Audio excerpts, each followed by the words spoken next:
First, I'll illustrate bonding and specificity in DNA. I made the phosphate backbone and started with deoxyribose. Each had one pipe cleaner, 5 beads, and 2 gold rings. I put 5 beads on each deoxyribose to represent our carbons, and a gold ringlet by the 3 and 5' carbons to help me remember where the phosphates are bonded. 1' carbon is where we will attach the bases. 2' carbon is where we can tell if it is DNA or RNA by whether or not an oxygen is present. In our case, there's no oxygen because we're making DNA. 4' carbon is where the 5' carbon branches off.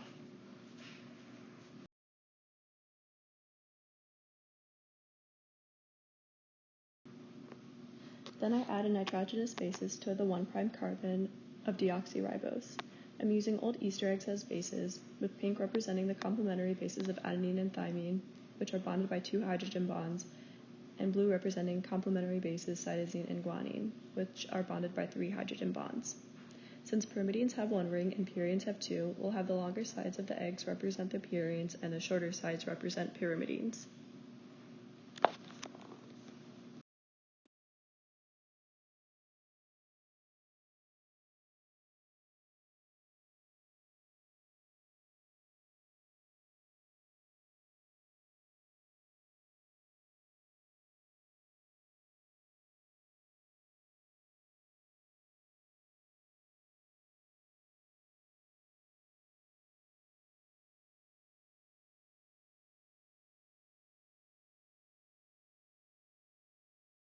With colored clothespins resembling our bases, the hydrogen bonds between the clothespins are not the force that holds the 2 strands of DNA together.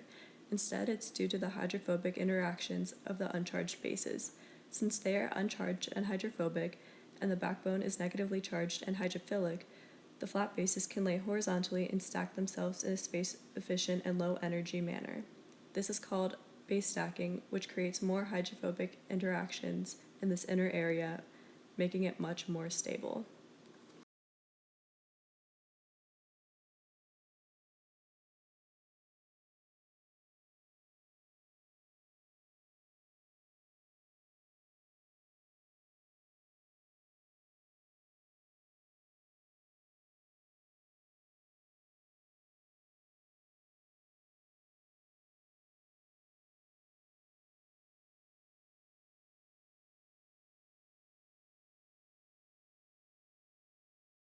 The major groove is a larger gap between the strands, while the minor groove is smaller. DNA is right-handed if it looks like a spiral staircase with the hand railing on the right side while walking upstairs, and it is left-handed if the handrail looks like it's on the left side while walking upstairs.